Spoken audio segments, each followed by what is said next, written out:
Hello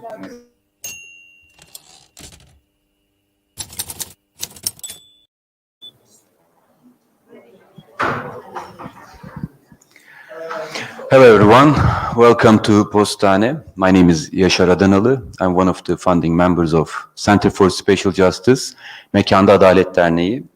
Today we'll be talking on the housing crisis and housing activism around the world with our participants from various cities, Athens, Budapest, Cape Town, and Istanbul.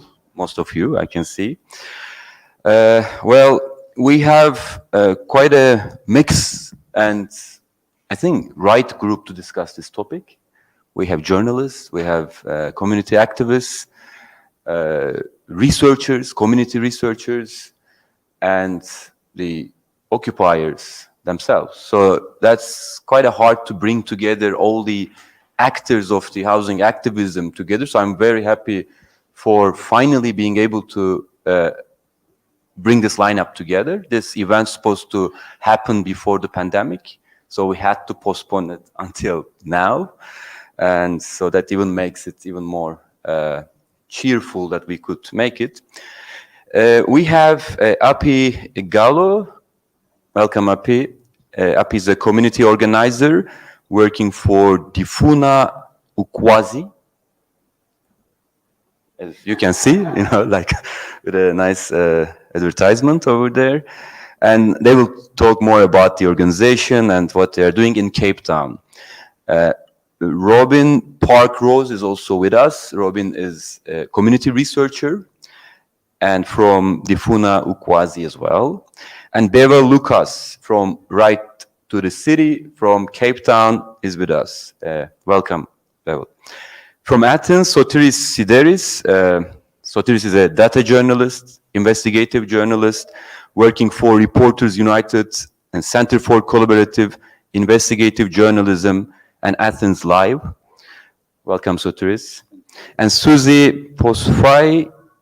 Her surname is okay, no? Yeah. Suzy is from Budapest. Suzy is one of the founding members of Periféria Policy and Research Center. And she's housing policy expert. Welcome, Suzy.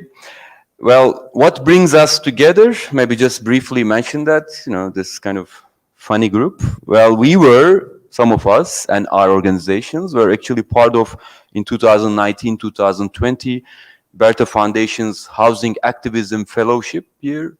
So Suzy, Sotiris, myself, and Jared is just hidden there.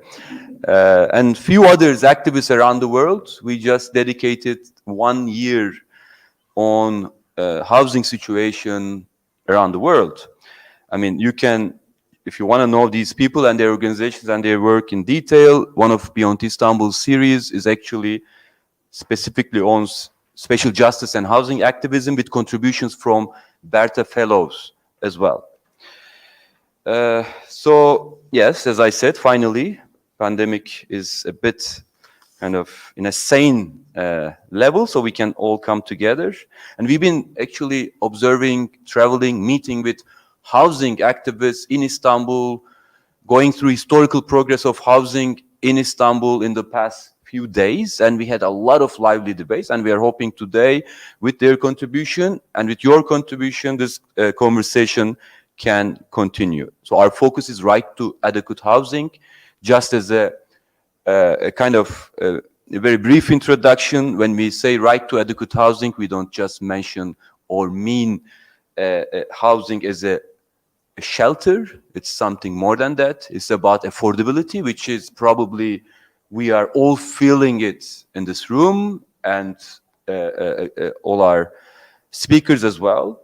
But it's more than also affordability. It's about access to services. It's about the physical condition of the houses. It's about the location of the houses. It's about the cultural adequacy of where we are living. It's about accessibility of the kind of house that we have. And last but not least, it's about the security of tenure of the people that live in various forms of houses. So let's start with, so we'll have like 2 rounds of questions and hopefully we'll, around 5 minutes, each city will give perspective on these rounds, and then we can have a conversation with your contribution as well. So we would like to focus at first, what is the housing situation right now in your cities? Like, how do you experience this crisis, or if you experience at all? So maybe we can start with, who want to go first? Sotiris? Sure. Yeah. Hi, everyone. So, Sideris from Athens, as Yaşar said. Can we go to the presentation? Thank you. First image is a typical example of an Athenian house. Incomplete. We can move on to the second slide because it's about the homeownership tradition in Greece, which starts around the 1950s after the Civil War. And of course, you can realize that after a war, the post-war crisis is a big crisis, so there is no social security at all, and many people migrating from the countryside of Greece, internal migrants, to the city. So they need shelter. And because the state was absent back then, there wasn't a plan on providing housing to people. Families started building their own houses with this system called adiparochi in Greek, which I guess you have had something similar in Turkey as well, as Yaşar shared with us the previous days, which means that if you own land with a building on that land, you can demolish it, and then you can provide the land to a builder, so they build a block of apartments on that land, and then you come to an agreement with them in order to get for free or for small money a couple of apartments. It depends on the agreement that you do with the contractor. And most of the times back then, it was family-based businesses, constructing businesses. So that's how we end up with this kind of home ownership rate in Greece. In 2017, of course, until today, this is kind of the same percentage, means that almost 70% of people own the house they live in Greece in general. And only around 20% of people rent their apartment, but this is for the whole country. When we move and focus on Athens, the rental rate becomes higher, but there is one very interesting aspect about Greece, which has zero social housing. We never had, because people would build their own houses through the adiparochi system, through the system that you can provide land for free to a contractor. And that's how we end up with such numbers of home ownership and zero social housing. Of course, this lasted for decades, but after a while, banks started getting into the game, and they wanted to invest in the real economy, which means invest in housing. And in the 90s and afterwards, the only way to get access to housing, to build or buy your house, was through lending money from the bank. So, of course, you all know about the big Greek economic crisis of 2008, 2010, when people and businesses were not even were not able to pay back the debts that they got from the banks in order to buy or build their houses, which means that the banking sector faced a very serious problem of defaulting itself.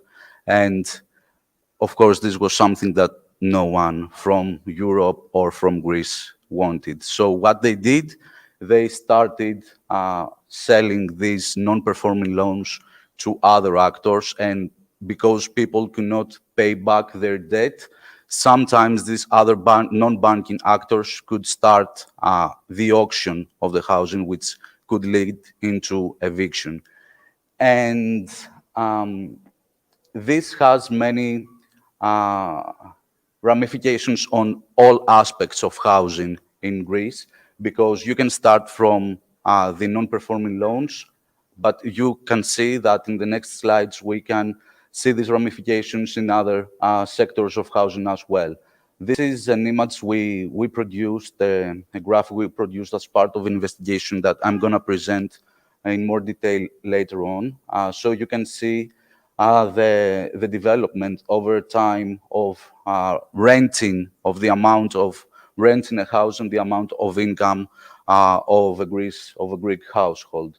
Of course, during the crisis, both fell, but still income is so much lower than rental prices. And please keep in mind that this still refers to Greece as a whole country. It doesn't refer to Athens, where the problem is much, much bigger.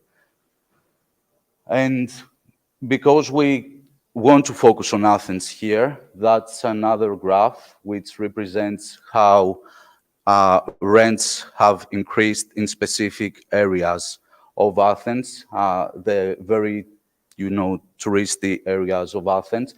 And you can see that between 2016 and 2019, rents in specific areas have doubled with over 100% percentages of change. Apart from that, there is a big issue with Airbnb in Greece. I'm all over the place, sorry for that, but you can relate to the situation, I guess. And there are many different aspects of what can create this image, this situation that we are now living in Athens. So this is another graph I did for another data-driven investigation, which shows the development of Airbnb listings in Athens from 2009 to 2017. And apart from the high rise of different listings, you can see that the vast majority of them, over 80%, refer to whole houses. Only 15–16% is about private rooms in a house, and only 1% is about shared rooms in a house. Again, this is until 2017, and the next slide we will see what has happened later on, which goes back to December of 2021. The previous image was about 5,000 different Airbnb listings. So after a couple of years, this number went up to almost 10,000 different listings in Athens, which might not seem that crazy compared to Istanbul, but of course, Athens is a city of almost 5 million people. Again, with red, you can see the whole apartments listings on Airbnb as whole apartments, which is not the case of how Airbnb has started as a business. Next slide, please. Yeah, so going back to the issue of housing auctions and non-performing loans, I will show you later on. I don't want to steal any more time, but later on in the presentation, after the other speakers answer to your question, we will take an investigation and cross-border investigation we did with colleagues from all over Europe regarding corporate landlords, meaning how big companies come into our cities and invest in housing and what impact these actions have on our cities. Thanks. Thank you, Sotiris. Suzy, would you like to continue? Hello, everyone. I'm really happy this event could happen after 2 years' time and the whole visit. And first, I will start off because Sotiris gave this context of home ownership and rental, and I didn't put that in the presentation, but maybe I will also give a little bit of context because Hungary is what you would call a post-socialist country. So we had a state socialist system until 1989, which means there was a public ownership of housing, not as much as people imagine. It was like 50% in the capital and 25% nationally. But that is kind of the remnants of the social housing system that we have now and come from that previous state-owned public housing system. And so after the regime change in 1989, there was a new housing law in 93 that made it obligatory to privatize these publicly owned flats. And so as a result, now it's around 90% home ownership. Well, I always say that it's not the population in the case of data that we know for Hungary, but 90% of all housing units are in individual private ownership. 90% of the housing units are inhabited by their owner. That's the precise way of saying it, actually.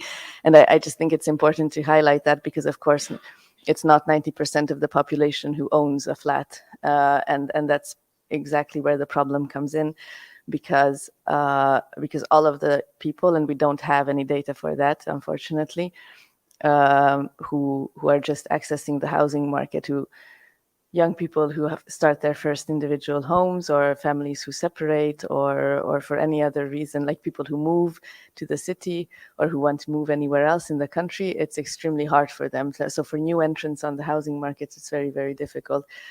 And especially in the context of the current price increases. And so maybe if we can show the two graphs about that. So this first one is about rental prices. It's an index, so it's not nominal. It's like it shows how much it changed from the previous year to the next one. No, from 2015, actually. So how much it changed from 2015, which was 100. And the red one is national, and the orange one is in Budapest. So the interesting thing is that it kind of dropped more. Well, at COVID, during COVID, actually. So this is prices started to increase from 2015, and then there was this drop during COVID, and it dropped more in Budapest because of Airbnb and because of like other pressures that are more present in the capital city. But now you can see it's already increasing very, very steeply. And then the next one is about the house prices. So if you want to buy a housing unit, and this is in European comparison. So the blue line is Hungary, and the red line is the 27 EU countries, and the orange one is Eurozone countries. And here, like the interesting thing is that, first interesting thing is that all European countries start seeing their house prices increase from 2015, which was a period when there was a shift also in European central bank policies, and there was an increasing amount of investment starting to go into the housing markets again. And so you can see that all across Europe. But as you can see, Hungary is extreme even compared to the rest of Europe. And that is, I think, mainly because since 2016, there's this massive government program for subsidizing home ownership, which means that they give like housing subsidies. There was a previous version of the same program before that existed since the 1970s, but now we have this very conservative right-wing government who are making a lot of political capital from supporting home ownership and then supporting a middle class to access home ownership in a subsidized way. And what this subsidy did was actually to just push the house prices even higher. And this subsidy is accessible to middle class people who are formally employed, and it depends on the number of children you have, and you have to be married to access it. So there's this very conservative and natalist policy behind it as well that is starting to be copied by other countries in the region as well, which is very interesting. Yeah, and then maybe, yeah, this is also a house price index. It's not a pretty graph. I'm sorry about that. But you can show, the red one is Budapest, and then the blue ones are the other cities. So, well, this is just to show that really there was this steep increase end of 2014, and of course most of all in the capital. Yeah, and then this one is just I will finish on this. About what kind of housing segments we have, and because the argument of the government, especially with these homeownership subsidies, is that, well, we can make everyone a homeowner. We just have to subsidize homeownership, and then the housing situation of the whole population is going to improve. But this isn't true. This is not what's happening, and this is kind of this trickle-down effect on the housing market that everyone is expecting. But that's a lie, and it's just a lie that covers that. A lot of money is going into the top of the housing market, in various ways, and you have investment-based or just investment going into housing. And you also have these home ownership or property acquisitions that are supported by the state. And then you have the rental-based, the market-based rental sector, which is quite small and it's very hard to measure, and it's also highly unregulated in Hungary. But in Budapest, it is estimated to be about 15% of the market. But that's where you have these steep price increases because there is no regulation in place. And we have mainly small landlords, so we don't have the kind of institutional landlords that you have in Western Europe, but I think that must be similar here as well on the rental market. And then at the bottom, there's the housing segment of municipal housing, which is very, very small. This is what I said in the beginning, the remainder of the previously state-owned public housing. It is currently 2.5% of the whole housing stock in Hungary and 5% in the capital city. So it's very small and very bad quality. And there's no investment going into it. And I also put shelters there because the social care system has in past years actually become a substitute to affordable housing, because a lot of people who can't afford housing, they are stuck in these shelters that are meant to provide temporary accommodation for 1 year maximum. And so actually you can't, there are like all these missing segments in between these, and it's almost impossible to go from one to the next one. And of course, there is this political narrative that, well, if you just try hard enough, if you work well, then you'll get to the top. But actually, there are these missing steps in between. Thank you, Susie. Robyn, would you? Thank you so much. So in Cape Town, basically we're living in one of the most unequal cities in the world in terms of race and class. So every single day, tens of thousands of poor and working class people commute from the periphery to the center of the city, and those are mainly Black, Indian, and colored people. And this is really based on our history of colonization and apartheid. So you can see in this diagram, you see the very intentional apartheid planning design of the city to be this way. So in the center, you have a white CBD where the highest quality, most well-located land was reserved for white people, and through forced removals and other legal mechanisms, Black, colored, Indian, people of color were pushed to the outskirts of the city, and physical barriers, infrastructure like rail and huge buffers of land were used to separate people racially, and it creates the kind of urban environment that you see on the right here. So what this means for us today is this is the city that we're living with. What this map shows is the persistent racial segregation, exactly as the apartheid spatial plan is intended. So with the colors, you can see the purple is the white population, which is more sparsely populated in well-located areas with access to amenities and economic opportunities and everything that the city provides. And you can see how starkly the racial segregation persists, and also these types of buffers, these empty spaces that are used in between to maintain this. And here's just some facts to orientate you on Cape Town itself. So our currency, the rand, it's about 1-to-1 to the lira, so you can get a sense. But basically at this point in Cape Town, about 1/5 of the population is living in informality, mainly on the periphery of the city.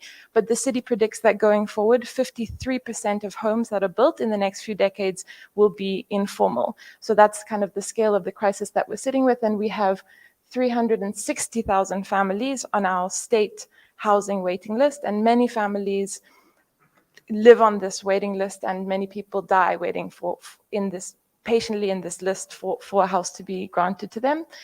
And you can get a sense of our high unemployment rate. And just to say that between the public and the private sector housing provision, every single year we have this shortfall of up to 28,000 houses. So people really have no other option other than to provide a solution for themselves by occupying land and living in informal settlements. And a huge contribution to what has sustained racial segregation post 1994, when South Africa transitioned to democracy, is this exclusionary housing market. And here we see data from the Center for Affordable Housing Finance, where on the left, you see the spatial distribution of higher end properties, which is indicated by the red. And so essentially, people who were legally barred under apartheid from accessing well-located areas continue to be financially barred from those same areas. And on the right-hand side, you can get a sense of Cape Town in relation to the other South African cities, where we have this extremely inflated housing market that's extremely unaffordable. And there you can see that the average price of a home in South Africa is about 1.5 million, which roughly 5% of the population in Cape Town can actually afford. So basically, the government has focused on providing housing, but in providing this housing, they've continued the legacy of apartheid. And because they want to do it low cost, you find that the quality of the houses is really bad. And after a few years, they've run down. They've sacrificed locations. So people are basically stuck in these poverty traps where they're still far away from the city. They're unable to access basic amenities. And this has also worsened by the COVID outbreak that led to a lot of people losing their jobs. And in the graph, you'll see we've had 134 new unlawful land occupations. This is basically people taking land that is there. Some of it has been, it's said that it was earmarked for housing, but people have been waiting for years and nothing has happened. So people have taken to occupying this land and building their own structures. Basically, it's still occupying land on the periphery, so still very little progress in those families. Thank you. Maybe we continue with, so what is the response of the activism in, let's start with Cape Town, like based on this context. So what kind of housing struggles that we are seeing in the city, and maybe how it relates to the other cities we will discuss later on. Thank you. One of the sort of big issues is that the failure by the post-apartheid state is that the problem is exacerbated that stems from apartheid in failing to deliver for poor and working class people adequate housing. And so with the expectation of a post-apartheid state, promises were made in the electoral sphere of providing free housing for people. The state obviously had certain programs to try and address that. However, that was inadequate. And because of this inadequacy, people started to organize and people started to agitate and around land and housing issues. And one of the things that becomes quite significant in the city is that in the post-apartheid state, there were certain obligations that had to be met for public land to be disposed of. And in this particular case, there was a well-located piece of land in an area called Sea Point, where a lot of black domestic workers and other service sector workers have been working, but have not been able to live in that particular space. And so one of the things that we take up as Reclaim the City is the manner in which how that particular piece of land, namely called Tafelberg, was attempted to be disposed of. And as a result of that, we took the approach of the tactic of looking at what kind of public activity could be taken up in support of the litigation. And so we then look at the question of the occupations in other parts of the world and how that has been used as a means to add pressure on the authority. And so the occupations which we then start to take on is in more than one space in the city that is formerly state-owned buildings and property that would be adequate for providing temporary shelter as a means to express the political crisis with regards to the failure by the state, by the post-apartheid state, as in this case the municipality, to deliver on the political promises. And so the occupations then become a political expression in support of the litigation. And we then start to recruit people, homeless people, student activists, other activists, into the space to begin to agitate for adequate housing and look at how people's own responses to address the crisis becomes a way in which people can express themselves. And so the occupations then become a form of self-reliance, a form of political expression, and then engages with the authorities about the crisis. And so in the city and close to within the city, we then occupy about 5 different spaces, and one of them we try to build organization just to show how it actually works. Can we show the side B? Side B. Okay. So a parcel of land that the city then attempts to dispose of, that it regards as surplus land, is then sold at a discounted value of close to 140 odd million rand to a property owning company called Growth Point. But the interesting thing about Growth Point is that the majority of shareholders in this company is a trade union movement. And so as part of our political response, we then questions how this parcel of land within the city is sold at the discounted way. So that becomes part of how, in a political way, we begin to deal with the question of land and housing, in that it's not just about shelter, but what exactly is happening with regards to how the political authority of the day deals with the question of adequate housing and deals with the question of land that can become available for adequate housing, and how the capital that is required could be redirected in actual fact for the making of land. When we take up the issue of formulating the alternative,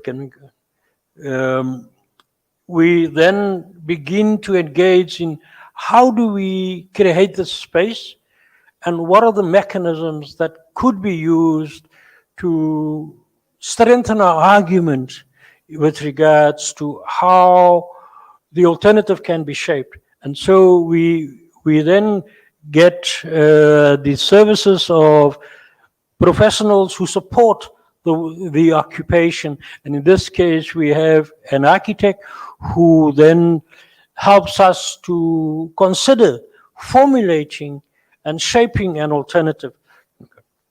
And we then look at the existing building of the CGH that is called Sissy Gool House. Sissy Gool was a socialist woman activist in the history of our country. So what we then do is that we then engage with the residents who live in the occupation with the question of, what do you think would be necessary for you to be able to live in the occupation, and how can we reimagine the space of the occupation in a way that it becomes formalized, but also in a way that speaks to the needs of the occupiers of how. And so we then formulate a tabletop model of which we think may be possible, and we want to expand the political work of the tabletop model as a means to show the authorities that whilst we may not all be architects,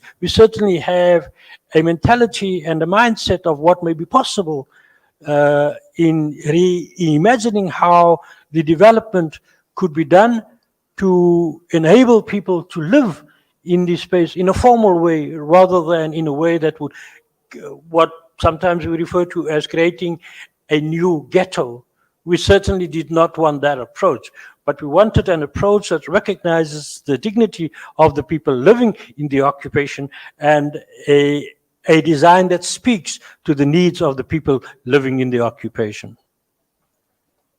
Do you want to add, like, how do you, so Reclaim the City, the grassroots organization that is actually very directly organizing the occupation, demanding the housing right, and how your organization and you is actually being part of this this movement and this struggle? So Ndifuna Ukwazi is the support organization for the social movement Reclaim the City. We work hand in hand in campaigns, especially around resisting evictions and displacement, but also provoking land and housing solutions for spatial transformation. And some of the ways that we support the movement are around evidence-based research, which forms the basis of the political campaign work, with political and popular education. And we also have a law center that specifically takes on impact litigation, like, for example, the Tafelberg site litigation, which successfully stopped the sale of well-located public land into the private sector. And the law center also offers direct legal representation and advice to people facing eviction. So those are just some of the ways in which we work on and assist the movement. Sotiris, maybe you give us the perspective of the journalists. What a data-driven journalist actually, how deal with this issue? Yes, exactly. I wanted to clarify that I am the journalist here, and it would be unfair to speak as an activist, because we have activists in Greece and on the ground who do awesome work with communities, fighting for the squats and fighting the police who try to kick them out of the squats. So our work and our duty as journalists are to create the kind of resources that these people might find useful in their work with those communities. And as part of this duty, which is also personal, but a team effort as well with investigative reporters, both in Greece and abroad in different European cities. Last year, we created a team, a cross-border collaborative team of about 20 researchers, journalists, data visualization experts. So each one of us started asking questions to their cities about very basic housing indexes, such as how many people do they rent the house that they live in the city and how many people own the house that they live. What's the basic income of those people? And the thing is that, especially for Athens, this kind of data is inaccessible. There is no such data. So again, this is our kind of duty to go ask them, and when they do not provide answers, which is most of the cases, that's what they do, we go and we create this kind of databases through scraping websites, which some say that it's illegal, but we say that it's not a crime, of course, because it's like creating a bot that gets public information from the web. It's not that we are doing something illegal. And of course, we always give back this kind of data in a very structured and clean way to the people for free, because data is one of the most expensive goods, let's say, to get online when it comes to what are the tools that we have in order to tell stories about our cities. So if we can go back to the presentation, to the last slides, I can briefly show you the website that we created. Yeah, exactly. So that's the website. The investigation is called Cities for Rent.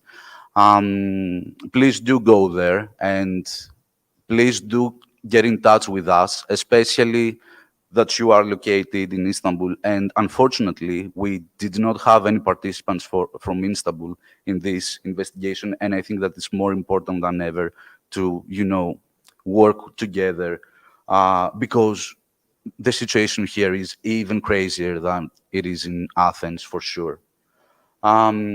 You can watch the video. We're not going to screen it now. It's a very short introduction to what is the investigation that we did, what is housing financialization and how it affects us, our cities, our jobs, everything. And one thing I might show you from this investigation is the second website, the Greek website that my team and I created as a response to this phenomenon of banks and other companies auctioning private property from people that cannot pay back their debt to the bank. Sorry for the Greek on the screen, but if we scroll down, we will see a map with all the private properties that we managed to find into the data and map them on the map of Athens. So this is Athens as depicted from its auctioning activity. This represents a couple of years of auctions.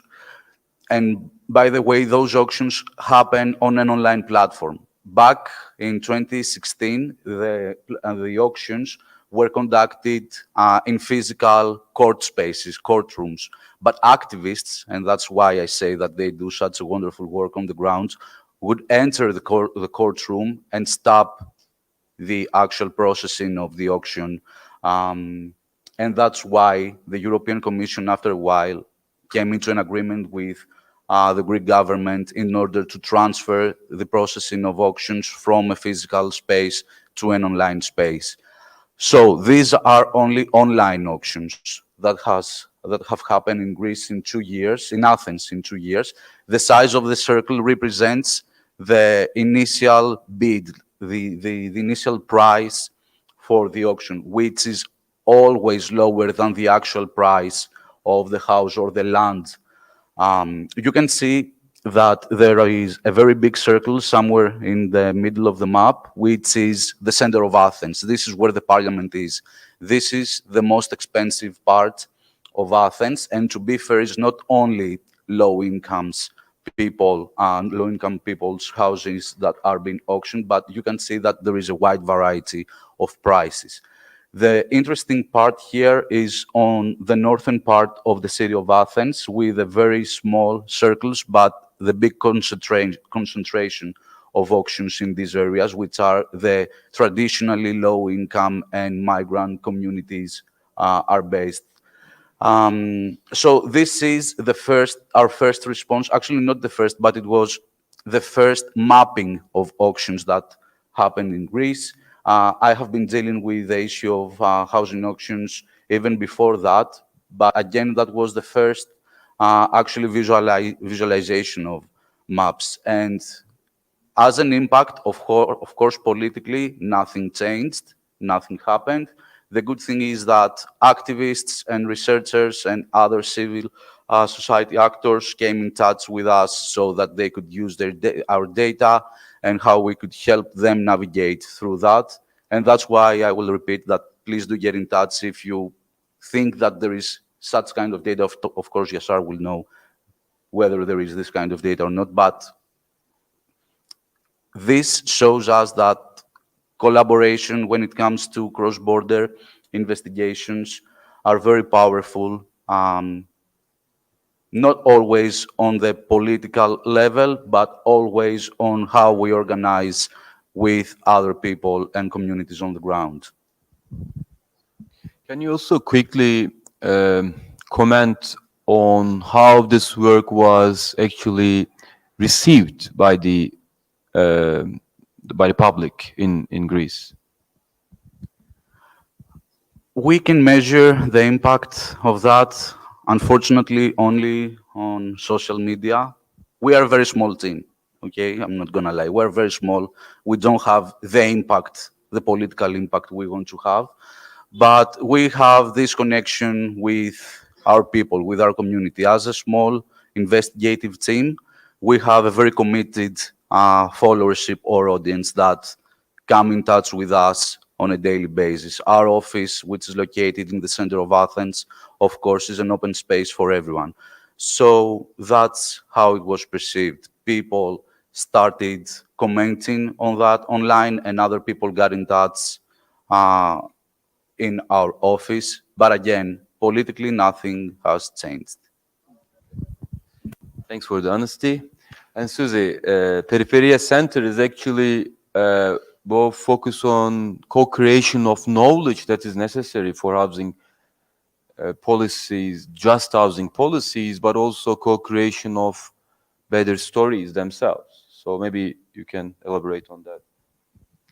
Yeah, so we are also not on-the-ground activists in the classical sense. We do a lot of research work, and in that sense, it's a bit similar to what Sotiris had explained, that we see our role as, well, breaking down complicated processes in a way, or bringing them into a format that can be understood by a wider public, and also disseminating this kind of information on, yes, housing inequalities, on the financialization of housing. During our year together, I was working on a project on household debt, and that related to Sotiris's work on eviction. So yeah, this kind of work is very important in our organization. And then beyond that, we try to intervene on different policy levels. And then what is very important, I think that's what you called co-creation, is this development of own solutions or own institutions that can somehow intervene in the housing market. But I will come to that, and maybe we can also go back to the presentation. Yeah, and so I just wanted to explain to you a little bit about the different levels we try to intervene in a more direct political way. So this there's those logos up on the top are all different organizations that work on housing issues in Hungary. And so now for about 1.5 years, we've been working together rather closely. And so the interesting thing is that there are more, like the first one is like a direct housing activist and anti-eviction organization. There's the one that provides legal aid. There's another one that is a housing first organization. So we kind of recognize the need to work more closely together. And so we formed this platform that we call the Housing Coalition, to step up in a coordinated way and to be more conscious about the divided roles between these different organizations. And the picture that I put, it's from an event. We had elections in April, and before that we invited all of the oppositional parties. Those are the representatives of all of the oppositional parties to affirm or to commit to our claims on housing policy. And that went really well, and they were quite engaged, but then the governing party won again. So in this way, it was meaningless, or it didn't have any effort. But in the education of the oppositional parties, I think it was still a good thing to do. And then what is happening on a policy level in Hungary now is that, or well, actually ever since the early 90s, is that the state does not have any housing policy apart from these ownership subsidies that I mentioned in the previous round. And so everything that is about social housing or affordable housing is down to the municipalities. But at the same time, the municipalities don't really have resources. And so now there are a few municipalities who want to, like, they are the actors, the public actors that feel the pressure of the housing crisis the most, because people approach them. And they also have some kind of obligation to try to deal with that in some way. And so some of them started reaching out to different civil society actors, asking for support in some cases, or just being a bit open to proposals. And I'm not saying any of these were very successful. These images are from a city outside of Budapest, actually, but we also have collaborations within Budapest, and they have these empty flats that are run down. They don't have money to renovate them, and then they say, okay, can you propose us a solution of how we could use them, how we could find money? And then in this particular case, the project we were proposing is how for housing women who come out of shelters, who had been victims of domestic violence, or who are single mothers, poor single mothers. And so there is this, like, sometimes there are these small windows where you can push for something that they wouldn't have thought of by themselves, but they are a little bit responsive because they feel the pressure. And then but like I said, like working with any level of the state has not been very successful in our case, like with the central government, not at all. Like, and then with the municipalities, there's this like attempts, but I also wouldn't say that it's successful. So we actually try to do a lot of work and interventions outside of the state. And so one thing that we are exploring for the past 2 or 3 years is to work with trade unions on the issue of housing. They do not consider these kind of social interventions to be the role of a trade union traditionally, but because of the increasing pressure of housing on working class people, they are now becoming more open to this. And so in very, very small steps, but perhaps we are getting closer to some kind of implemented project. And this image that I'm showing is just a proposal that we made for a teachers union, the biggest teachers union in Hungary, and about the different housing interventions they can make. It says the left hand side is like few resources and the right hand side is a lot of resources. And on the right hand side, you have like the trade union can develop its own like rental housing program. And on the little resources side, you have like, developing sustainable cooperations with housing organizations. So we were just trying to show them that there's a range of things that they are able to do. And then the last thing that we do, and this is the one that's probably closest to our heart, is this kind of development of own institutions. And last year we came together with partner organizations, 3 other partner organizations, and established this alliance that we call the Alliance for Collaborative Real Estate Development. That is the logo, and those are the people who are active on an operational scale, like on a day-to-day scale in the organization. And we come from 4 different organizations. And the aim of this entity called ACRED is to support and facilitate grassroots groups and social organizations in accessing space. It's not only housing that we focus on, but also community spaces and working spaces like the one we are in now. Because it's kind of this recognition that you have access to the city, if you have access to space, if you have access to real estate, and to have that in a stable and sustainable way, you have to find solutions that are outside the market. And so that is what we are trying to build up a capacity for, so that we are able to support others around us as well. And one of the experiences that we build on, one is a space that is similar to this one a little bit, and the other one that is a housing cooperative, and these are just 2 images from that. It's a small housing cooperative where 7 of us live, and these were, this one and the community house were the first like our own real estate development experiences, based on which we now try to upscale this organization. Thank you very much. So I think now we can turn to you guys. So for your comments and questions, we have quite food for thoughts here. Lots of different ways of housing activism, creating the knowledge, organizing the communities, occupying the public land and buildings, and co-creating our own cooperatives and institutions. Anyone that would like to? We can also receive questions through YouTube. And maybe Jared, do you want to comment on anything? Jared, you are part of the Reclaim the City movement and the right to housing movements in Cape Town, in South Africa in general. Or are you fully happy with your friends, comrades?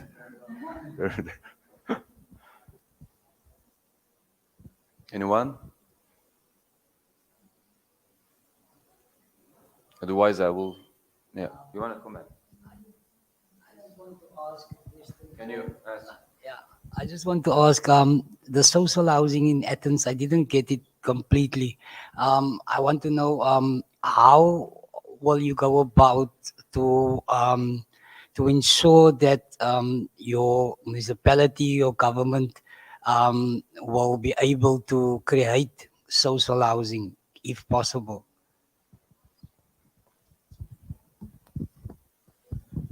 Yeah, thanks for that. That has been a very big discourse lately when it comes to why we do not have social housing and what we can do about that. Unfortunately, the only response comes from real estate agents. Like they see an opportunity there. They see an opportunity both for them and for the government as well, because they will get maybe empty spaces, and of course big companies will manage them, and then they are going to rent them out, hopefully in a lower price than the market price. But again, it's private companies that are supposed to do that, especially in Athens.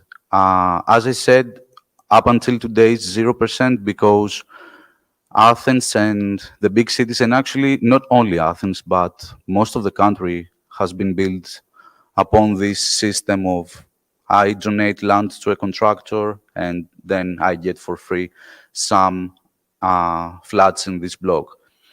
Of course, this has served the people over time because they see, as everyone, I guess, housing as a social security tool and as a social mobility tool as well. So that's why the government, I guess, never got care of social housing at all. But it doesn't serve, that model doesn't serve anymore, especially in Athens. Especially in Athens now, after the big refugee influx of 2015, 2016, those people are still housed in refugee camps, in containers and tents. Some, like of them, can manage to get an apartment through a program of UNHCR and other refugee organizations in Athens, but still they are so not connected to the social web of the city. So social housing is an opportunity for the government, I guess, and it's sad to say that, because I cannot see any other, initiative being taken to push towards the creation of social housing in Athens and Greece.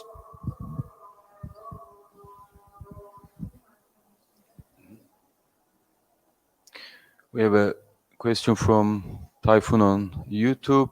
If he's referring to this rapid and extreme increases of house prices and rent prices in Turkey, if there is the same phenomena, if there is a manipulation in housing prices in your cities. I think that is really true in Cape Town also. Cape Town has become one of the most expensive cities to live in. Property prices has radically increased to the extent that in the suburb which we have the occupation in, called Woodstock, it would be very difficult for my son, who is working, who has a regular income, to be able to purchase property in the suburb. The only way that he would be able to do that is through inheritance. That when I'm no longer around, he could possibly inherit the house, but at his income, he would not be able to qualify to purchase even the first property. In the area, property ranges sort of entry level at 1.5 to even 2 million rand in the area. But it's also the political relationship between property power and the political parties that exacerbate this particular situation. And so you have policies emerging out of the state that is more favorable to property power, as opposed to taking into account the social needs of people and addressing the dire need for adequate housing. So there is some evidence with regards to how property powers are able to manipulate the situation, as well as the relationship with the political authority of the day. There are two things which I see coming out from the cities here is one, government policy, and what is that policy, and how does that policy speak to the socialization of the provision of housing for use purposes rather than for speculative property value. The other thing is the relationship and the role that the trade union movements play in our cities with regards to their ability to access capital and the kind of policies that emerges out of the labor movement, out of organized labor movement, in relation to the kind of capital that exists from the membership. To give you one example, in Cape Town, one of the oldest and established unions is into property development, which not a single member would be able to afford to purchase or to even live in those apartments. Now, certainly that cannot be of social value to the trade unions members.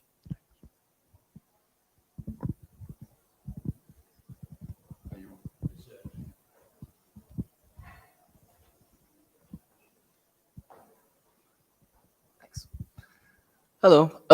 First of all, thank you for your presentations. I think you managed to portray certain trends in the housing economy in general, the housing market in general. And I was wondering if you could talk a little about the housing activism economy. Has your funding evolved? Have you managed to receive more people who are actively participating in your movements? Have you found that people, on the contrary, funding has been diminishing, people have been resisting to your ideas? So how has your own profession or your own activity evolved proportionally to the housing markets? Thank you.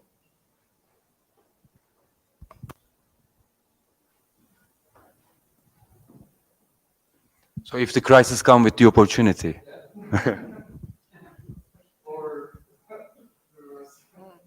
Anyone has an answer to that, or you are the real estate developer, so.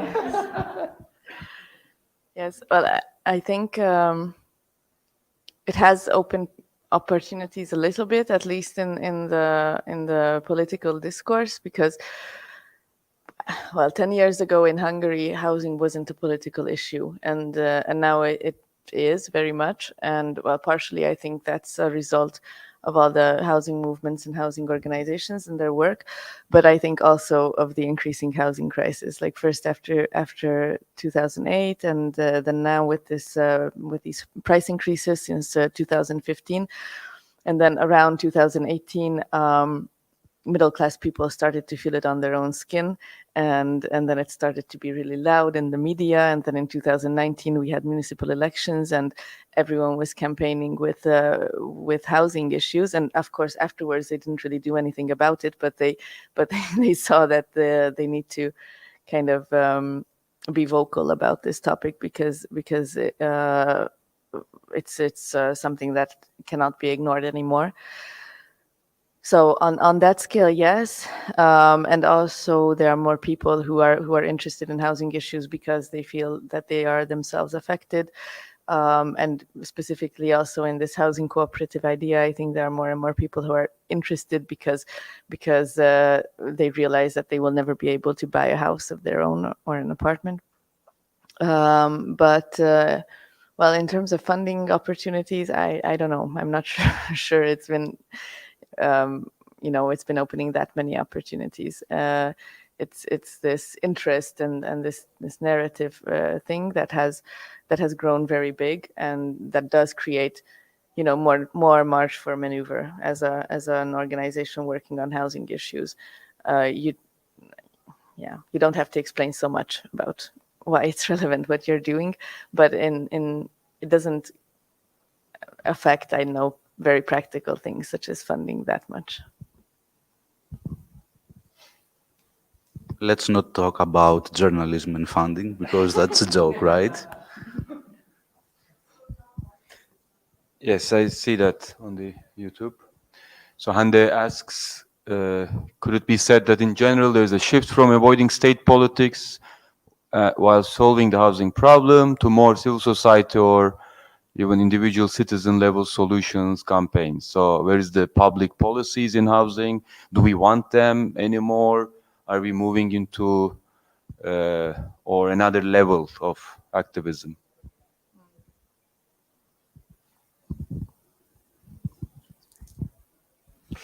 I think what we're seeing is a global trend of the state trying to extract itself from the social responsibility. And sort of like in Cape Town, the national opposition, which is called the Democratic Alliance, which is in charge in the city of Cape Town, is arguing that it's the private sector who will help us solve the crisis, and trying to not even respond to the failure by the city's policies itself. And so in many ways, that extraction by the state at different levels becomes problematic, and also begins to argue that it is no longer their responsibility, precisely because they have commodified the question of housing, rather than regard housing as a social need for social use. And so the argument and the policies that is being generated is centered around the profit value. And our slogan in Reclaim the City is land and housing for people, not for profit. Maybe just to add, in South Africa, which is maybe a little bit different to the other contexts, that the need for accountability on the state's role in providing affordable housing, well-located housing, is directly related to the history of apartheid, where we have a constitutional obligation for the state at all levels to redress spatial apartheid.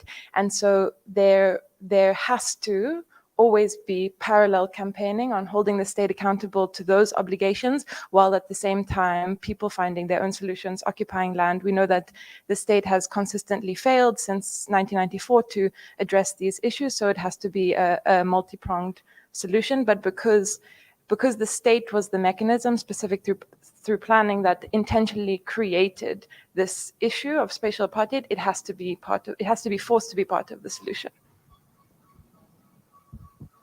Can I comment on that? Just briefly, that I think there is this tendency, but like Robyn just said, I think this situation of people solving their own housing problems, well, maybe not on the scale as in Cape Town, but it's something that is the case everywhere and has been for most of the time. And maybe now social movements are learning to recognize this more, or to make it part of their narrative more. But at the same time, I agree, or maybe I'm just imagining, but I have a feeling that in the question there is this, it is implicit that we should not shift away entirely from holding the state accountable, and I agree with that. And even though it can be very frustrating when you have a state that doesn't respond to anything. Just on that, especially for you, I was going to ask you, when you bring together housing coalition, and also before the elections, when you sit together with those opposition parties, like what was the political demand? Like, did you demanded that state allocate more budget on public housing, or acknowledge the housing cooperatives? Like, what was the main issues on the table? We had 20 points, and yeah, one of them was more budget, and to have like a fixed, like a minimum 1% of the GDP each year, and like well, it was a number of demands that were related to like the most important topics of all those different organizations that are in the coalition, and they had to, like, we went one by one, and they all had to, you know, express their opinion and accept it and all that. Any other comments from? Okay, we have a few comments on the. We are all facing the same situation, but in different parts of the world, says Miles, and we must stand together in solidarity with each other to fight for our rights. What is right? In Athens, with no social housing, why don't implement inclusive housing, affordable housing? I guess you agree on that. No? Why not? Why not?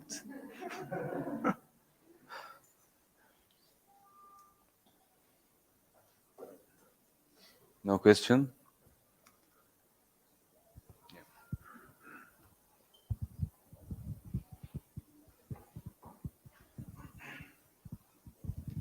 Thank you for all your presentations.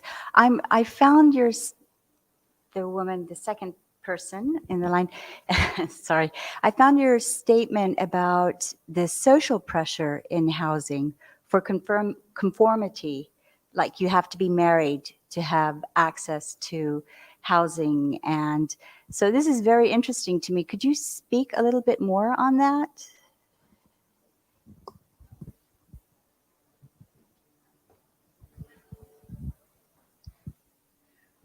It's not social housing. It's this subsidy for buying property, and it's well, it's just a conservative policy that is well, they call it. It's interesting because our government doesn't say it has any housing policies. Actually, it says it has family support policies, but a large number of those are actually housing policies that are targeted in a certain way to a certain population.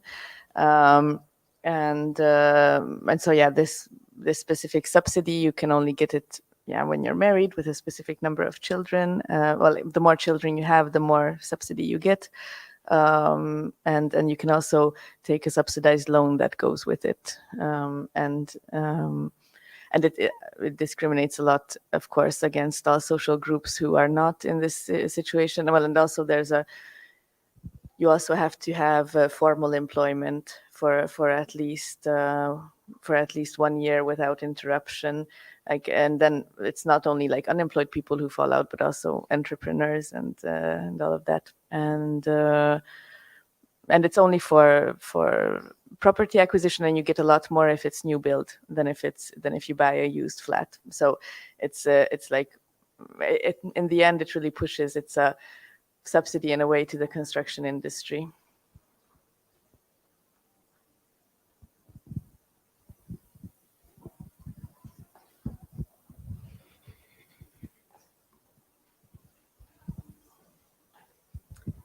So there was one thing I came to think of when you spoke about Cape Town and how there are like big groups of people working in low-paying jobs living far away from the city center.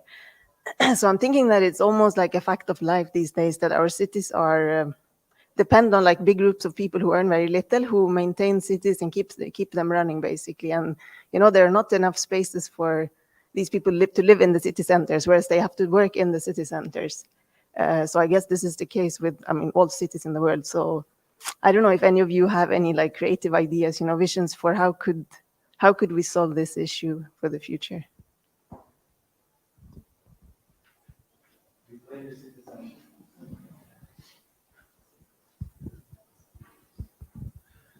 I know this is it's probably dramatic and drastic, but the issue sometimes is not that there isn't housing. There are empty buildings in city centers. They're just, people are holding on to them in hopes that they could make more money, in hopes that they could rent these places out. And I think what Reclaim the City has done is pretty iconic in reclaiming the city and making sure that the property that is available is made use for people who actually need it. So I don't know what the response of the police in each country or each city will be, but I really believe that reclaiming the city and occupying these buildings and ensuring that people have access to the city is a solution. And the people who currently live in CGH and in AKH, which is another occupation we have in Sea Point right next to the waterfront, which is this big investment for Cape Town, the people who live there, over 80% of them now are employed because they are closer to economic opportunities, and they are closer to schools, which have the resources that their kids need. And I think that's a possible solution. It's risky. It will come with certain things, but I think that it is a solution. And maybe, I don't know, more needs to be done, and we need to be braver.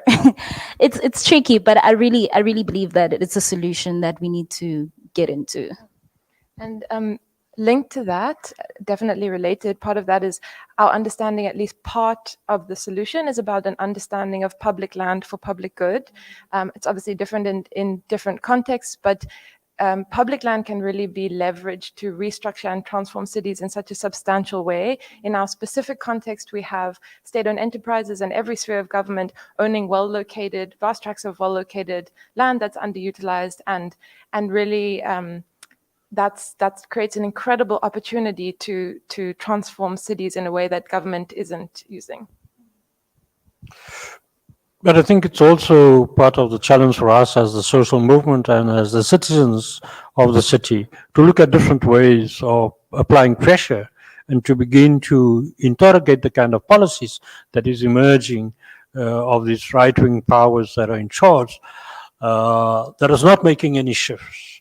And precisely because of there being no shift in the political authority, that there would also be no shift in the policies that emerges out of that, and that stranglehold on the public right to engage with the issue is part of the challenge of how to create a space in which the citizen is able to participate and to denounce the kind of policies that is not adequately addressing the issue, and I think it's a case of understanding the neoliberal approach that is being adopted at the global level, and trying to, in a small way, as this initiative, begin to explore what possibilities are there for a counter narrative to the kind of policies that is emerging. And part of that is to challenge different social institutions, such as the trade union movement, around the kind of role that they are playing in the society to begin to address this issue.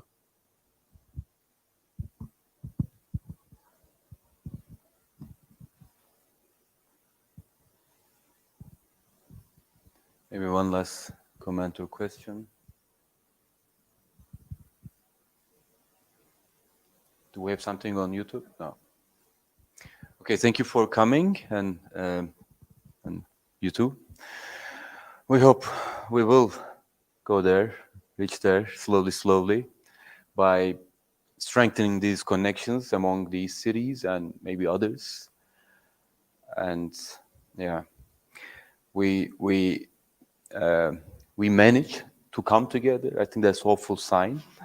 So why not? We can celebrate the next coming together in your cooperative housing, or your occupied housing in Cape Town.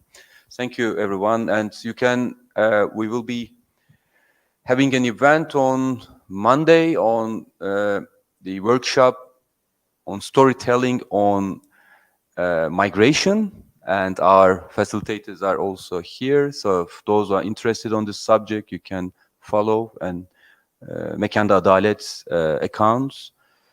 And yeah, thanks for our support team at behind the scenes. And